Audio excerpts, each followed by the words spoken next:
We're going to be bringing you a daily tip, strategy, or idea that you can use to improve your program.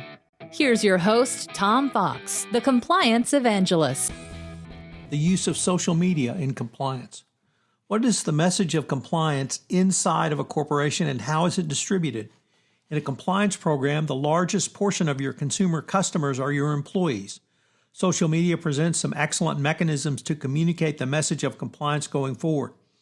Many of the applications that we use in our personal communications are free or available at low cost. Why not take advantage of them and use those same communication tools in your internal compliance marketing efforts going forward? Louis Sapirman, Vice President and Chief Ethics and Compliance Officer for Panasonic Corporation of North America, Panasonic USA, often talks about the integration of social media into compliance. You should start with a tech-savvy nature of today's workforce. It is not simply about having a younger workforce, but a workforce whose primary tool for communication is social media. If your company is in the services business, it probably means your employee base is using technological tools to deliver business solutions. Finally, consider the data-driven nature of business today, so using technological tools to deliver products and solutions is something your company most probably does now. When he was the CEO at Dun & Bradstreet, Sapirman led a company-wide initiative to use social media tools to communicate compliance concepts. Not surprisingly, with most any successful corporate initiative, Sapirman said it began at the top of the organization with the company's then CEO. Sapirman noted that the CEO saw the advantage of using social media internally and challenging senior management team to take a new look at the manner in which corporate functions were using social media. From there, Sapirman and his compliance team saw the advantages of using social media for facilitating a 360-degree approach to communications and compliance. Sapirman comprehended the possibility for use of social media for compliance with those external to the company as well. Internally, D&B identified a tool called Chatter, which can be used in a similar manner to Twitter users who engaged in a tweet-up. Dun & Bradstreet created an internal company brand in the compliance space using the moniker Do the Right Thing, or that's hashtag Do the Right Thing, which trends in the company's Chatter environment. D&B also used this hashtag when facilitating a Chatter Jam, which was a real-time social media discussion about compliance. The compliance team led this event, which was held at various times during the day, so it could be accessed by D&B employees literally anywhere in the world. Sapirman's compliance team seeded Chatter Jam so the employees were aware of their expectations and to engage in discussions respectfully of others. When D&B began these sessions, employees were reminded that if they had specific or individual concerns, they were to bring them to the compliance team directly or through the hotline.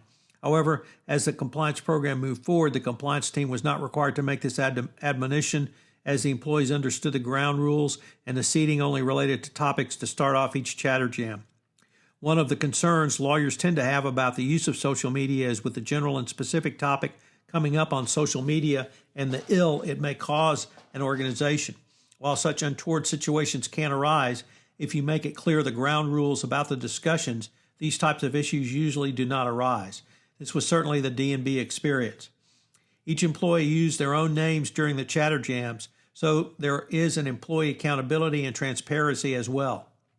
Sapirman said they further defined each communication through a hashtag so that it cannot only be immediately defined, but it is searched in the archives going forward. This branding enhances the process going forward. Also think document. Sapirman pointed to the specific compliance initiatives that arose during these Chatter Jams to emphasize their utility. He emphasized these events allowed employees the opportunity to express their opinions about the compliance function and what compliance meant to them and their organization. One of these discussions was around the company's code of conduct. He said that employees wanted to see the words "do the right thing" as the name of the code of conduct. This initiative and use of social media extended to communications with third parties. Sapirman said that the company allowed some of them to access its internal chatter tools to facilitate direct communications. Further, these external contractors would connect with the company through Twitter. He said that D&B consistently communicated to the greater body of customers about the organization's compliance initiatives and compliance reminders on what the compliance function was doing. Sapirman is firmly in the camp that social media is an important communication tool to make sure the compliance team is out there getting the message of compliance out to employees. Sapperman also described using chatter in a manner similar to the Facebook Live function. D&B delivered short video vignettes about compliance to employees. The compliance function or the employee base can develop these for dissemination. Another approach was suggested by the company Hootsuite and its social media tool Periscope. Hootsuite did a campaign called Follow the Sun using Periscope. They asked employees to showcase what they called the hashtag Hootsuite Life. They gave access to employees literally across the globe. Both of these initiatives drive home three key insights. The first is how compliance, like society, is evolving in many faster ways than ever. The second is that these tools can go a long way towards enhancing your compliance program going forward. Never forget the Morgan Stanley declination. Number three, never forget the social part of social media. So what are today's three key takeaways? Number one, incorporation of social media into your compliance communication can pay big dividends. Two, never forget the social part of social media and focus on that. Three, use internal corporate social media to facilitate a 360-degree approach to compliance communications. This is Tom Fox again.